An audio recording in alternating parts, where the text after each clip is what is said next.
ये दो दो दर्जन तो हुए अमर और राजेश के बच्चों के लिए। यह एक दर्जन मेरी सोनी के लिए। बाजार से मंगवाए देसी अंडों की पेटी अपने आगे रख सुरेखा जी अंडे गिन गिन कर छोटी पेटियों में डालती जा रही थी।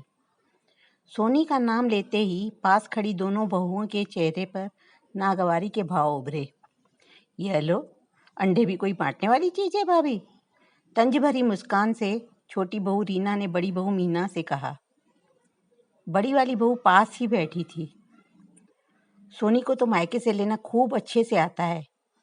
माना कि उसके भाइयों का कारोबार अच्छा चल रहा है, घर में किसी चीज की कोई कमी नहीं है, पर इसका यह मतलब तो नहीं कि वह हर चीज अपना हक समझकर वसूलती जाए।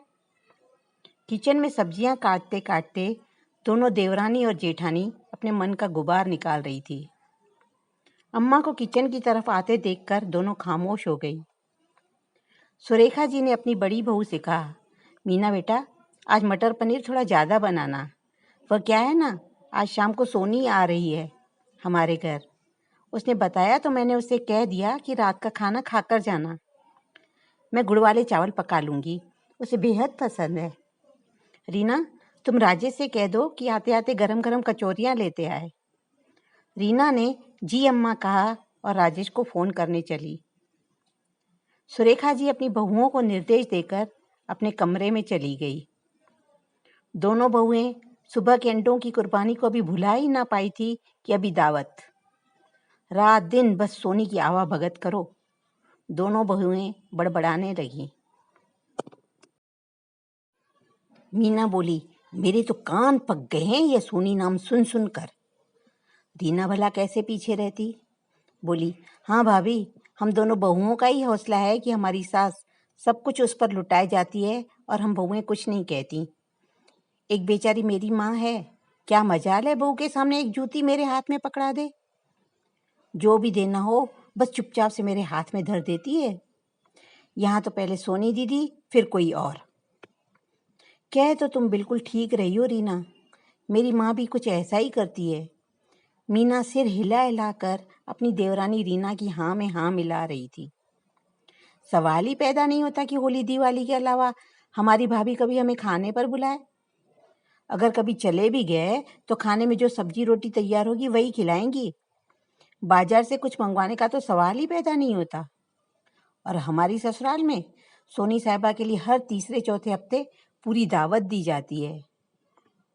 मायके आते आते सोनी दीदी सभी के लिए आइसक्रीम लेकर आई। खाने के बाद अपनी अपनी पसंद का फ्लेवर आइसक्रीम खाकर बच्चा पार्टी तो बहुत खुश हो गई। घर वापसी के समय माँ ने उसे कल डाले हुए अचार के मर्तबान से छोटी बरनी भरकर अचार व देसी अंडे का डब्बा दिया। देसी अंडे देखकर सोनी की बाँछें खिल गईं। अरे वाह, देसी अंडे मुझे बेहद पसंद है। फौरन माँ के हाथ से अंडों का डब्बा लिया और चली गई। उनकी यह खुशी भला भाभीयों की आंखों से कैसे छुपी रह सकती थी। शरारती मुस्कान से आंखों ही आंखों में दोनों एक दूसरे से सब कह गईं। हे भगवान, रीना, भला कितने के होंगे ये अंडे? सोनी दीदी तो ऐसे खुशी का इजहार कर रही थी जैसे अंडे देसी नहीं सोने के अंडे हों। मीना खींचकर बोली, वही तो भाभी। रीना भी बोल पड़ी, झूठ मूठ भी यह नहीं कहा कि अम्मा रहने दो, ये मेरे भतीजे भतीजियों को खिला देना, मगर तौबा, यहाँ इनका तो है ही नहीं। रात का खाना खत्म होने के बाद किचन समेटते दोनों देवरानी जेठानी का सोनी पर धुआंधार हमला चालू था। बच्चे आंगन में अपनी दादी के पास रोज रात को कहानी सुनने के लिए उनके बिस्तर में घुस जाते थे। खूब मन लगाकर पढ़ा करो बच्चों, तुम्हारी बुआ की तरह। पता है, तुम्हारी बुआ को 8वीं में भी स्कॉलरशिप मिली और 10वीं में भी। 10वीं बोर्ड में तो सोनी फर्स्ट आई थी पूरे जिले में, पूरे गांव में मिठाई बांटी थी। राजकुमार व गरीब लड़की की कहानी सुनाते सुनाते अम्मा ने कब बातों का रुख सोनी की तरफ मोड़ दिया, उन्हें पता ही नहीं चला। सास के लिए दूध का गिलास लाते लाते जब यह सब रीना ने सुना तो वहीं से उल्टे पैर किचन लौट आई। क्यों भाई रीना, दूध वापस क्यों ले आई? मीना ने पूछा। तब रीना ने कहा कि सासू तो बच्चों को कहानी सुनाने की बजाय सोनी दीदी का प्रशंसा पुराण सुना रही हैं। मैं कम से कम इस समय तो यह सब सुनने के मूड में नहीं हूँ। मैं अपने कमरे में जा रही हूँ। आप किसी बच्चे से कहकर प्लीज़ भाभी अम्मा के यहाँ दूध भिजवा दीजिए। दूध का ग्लास मेज पर रख अपने रूम में जाती हुई रीना बेहद झुंझलाती हुई नजर आई। मीना के मन में भी रीना के लिए हमदर्दी पैदा हो गई। मीना भी बड़बड़ाने लगी, ये अम्मा भी ना अपनी बेटी की प्रशंसा का एक मौका हाथ से नहीं जाने देती। इधर रीना की बेटी रिया अपनी दादी से पूछने लगी, दादी बुआ क्या सचमुच इतनी होशियार थी? तो दादी ने कहा, हाँ, पूरे खानदान में वही हमेशा अव्वल आती थी। अच्छा दादी, मैं भी पढ़ लिख कर बोर्ड में पोजीशन लाऊंगी। नन्ही रिया के बड़े इरादों पर दादी को बेतहाशा प्यार आ गया। तो दादी ने रिया को गले लगा लिया और उसका माथा चूम कर कहा, शाबाश, अपने माँ बाप का और खानदान का नाम रोशन करो। बच्चों, जीवन में कभी ऐसा कोई काम ना करना कि तुम्हारे माँ बाप या खानदान का सिर शर्म से झुक जाए।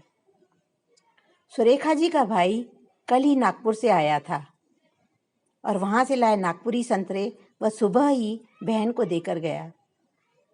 आदत के अनुसार सुरेखा जी ने 6 संतरे सोनी के लिए निकाले और कहा कि मैं यह जरा सोनी को दे आऊं। बाहर जाते जाते अम्मा अचानक रुक गईं और बोली, वैसे सोनी को अपने घर में कोई कमी नहीं है। बेशक अच्छे से अच्छा खाती पकाती है, अच्छा पहनती ओढ़ती है, उसका पति भी अच्छा कमाता है, पर क्या करूं बेटा, माँ हूं ना, उसे दिए बिना मन नहीं मानता, उसे दिए बिना रह नहीं पाती। सच कहूं तो वह घर और भाई भाभीियों व बच्चों के लिए इतनी दुआएं करती है, मुझे तो लगता है यह सब सोनी की दुआओं का असर है कि हमारा घर खुशहाल है, आबाद है। दोनों बहुएं आज्ञाकारी बहुओं की तरह चुपचाप सुनती रही। अरे बेटा, तुम्हारे ससुर जी कहा करते थे कि सोनी बड़ी भागों वाली है। उसके जन्म लेते ही हमारे घर में बरकत आ गई और खुशहाली छा गई। शादी होने के बाद उसका पति भी लाखों का कारोबार करने लगा। यह कहकर सुरेखा जी बेटी के घर चल पड़ी। सास के जाने के बाद मीना बुलंद आवाज में बोली, हाँ भाई, हमारे पास जो कुछ है सब सोनी की वजह से तो है। ना इसमें कोई अमर राजेश की मेहनत है और ना हम बहुओं का कोई नसीब। जो है सब दीदी की दुआ से ही तो मिल रहा है। जब तक अम्मा है तब तक दीदी कर ले अपनी मनमानियां। अम्मा के बाद कौन सा हमें दीदी को पूछना है? हमारे भी तो बच्चे हैं, उनके लिए भी हमें सोचना है। सारी उम्र केवल दीदी का घर तो नहीं भरना। कुछ समय पश्चात सुरेखा जी चल बसी। सोनी को माँ की मौत का गहरा दुख हुआ। माँ की 13वीं तक वो अधिकतर गुमसुम सी माँ के कमरे में बैठ माँ को याद किया करती। 13वीं होने के बाद दोनों बहुओं ने माँ का सारा सामान कमरे से निकालकर स्टोर रूम में भर दिया और अम्मा का कमरा बच्चों के लिए सेट कर दिया। अब सोनी भाभीियों के तल्ख मिजाज व सर्द रवैये के कारण मायके में कम ही आती। अपने भतीजों व भतीजियों से मिलने आती तो माँ का कमरा देख मायूस हो जाती। उसकी मायूसी देखकर दोनों भाभीियों के मन को मानो ठंडक मिलती। दोनों भाभियां केवल चाय में ही सोनी को निपटा देती। अमर व राजेश अपनी अपनी पत्नी को समझाने की कोशिश करते कि दीदी के साथ अच्छा बर्ताव करो, पर उनकी सुनता कौन? अम्मा के गुजर जाने के बाद पहली दिवाली तो ऐसे ही गुजरी। दूसरे साल दिवाली के समय रीना अपनी नई साड़ी, जो बेहद महंगी व खूबसूरत लग रही थी, भाभी को दिखाते हुए बोली, पहले तो राजेश पैसे ही नहीं दे रहा था, फिर पता नहीं क्या हुआ उसे। मुझे पैसे दिए और कहा कि इसमें एक साड़ी अपने लिए और एक दीदी के लिए ले आओ। पिछले महीने मेरी बीसी लगी थी, उसमें से मैंने बच्चों के लिए कपड़े खरीद लिए और यह साड़ी दीदी के लिए। न अच्छा कपड़ा, न अच्छा रंग, न प्रिंट, न जरी, न वर्क, एकदम साधारण सी साड़ी। वह भाभी को दिखाने लगी और कहने लगी, भाभी कौन सी सस्ती है, ये पूरे 800 रुपए की है। दीदी हमारे कपड़ों पर तो नहीं बैठी ना। मैंने तो राजेश के कहने पर फर्ज पूरा करना था तो कर लिया। हालात अच्छे हो जाएंगे तो तब देखा जाएगा, अभी तो बच्चों के हाथ में भी रुपए देने हैं। अरे बेहतरीन साड़ी है रीना, बिल्कुल ठीक किया तूने। अमर का कारोबार ना चलने की वजह से वह पहले ही परेशान है, इसलिए मैं बच्चे अगर दिवाली पर मिलने आए तो उन्हें हाथ में 2-200 पकड़ा दूंगी। लगे हाथों मीना ने अपने इरादे से रीना को वाकिफ करा दिया। भाई दूज के दिन जब सोनी मायके आई तो दोनों भाभियों की आंखें फटी की फटी रह गई जब उन्होंने देखा कि दीदी वही रीना की दी हुई सस्ती व सिंपल साड़ी पहनकर आई। दीदी कहने लगी, रमेश ने तो मुझे दिवाली के लिए 3 अच्छी व भारी साड़ियां दिलाई हैं, पर मैंने कहा कुछ भी हो, आज तो मैं मायके से आई हुई साड़ी ही पहनूंगी। बाकी 2 दिन भले ही आपकी लाई साड़ी पहनूंगी। सोनी दीदी बोल रही थी और दोनों भाभियों की नजरें जमीन में गड़ती जा रही थी। मुंह छिपाने को कोई जगह ना मिल रही हो। सोनी दीदी खाली हाथ नहीं आई थी। वह अपने साथ मिठाई, नमकीन, बच्चों के सुंदर कपड़े, भाइयों के लिए उम्दा पजामा कुर्ता, भाभियों के लिए वैसी ही सुंदर शानदार भारी बनारसी साड़ी जैसी उसके पति ने उसे दिलाई थी, यह सब साथ लाई थी। दोनों भाई अचानक बोल पड़े, इतना सब कुछ किस लिए दीदी? बहन बेटियों को दिया जाता है, लिया तो हरगिज नहीं जाता। दोनों भाइयों ने उन्हें मना करना चाहा तो थोड़ी प्यार भरी नाराजगी से सोनी बोली, अरे मैं तुम दोनों से बड़ी हूँ और बड़ों को इनकार नहीं करते। जब तक अम्मा बाबा जिंदा थे मैं हमेशा छोटी ही बनी रही। जो कुछ मुझे अम्मा दिया करती मैं चुपचाप झट से पकड़ लेती थी, पर अब तो नहीं। माँ को याद करके सोनी की आंखें भर आईं।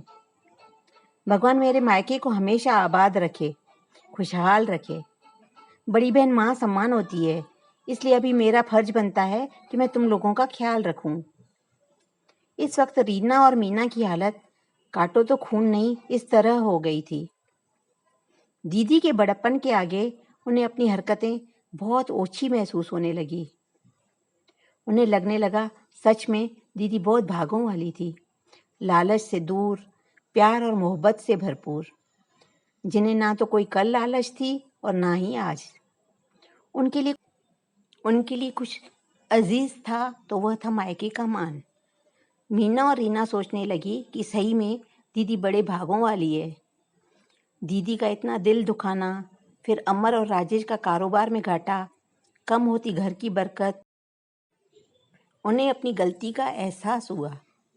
उन्हें लगा माफ़ी मांगने के लिए आज से अच्छा दिन कोई हो ही नहीं सकता।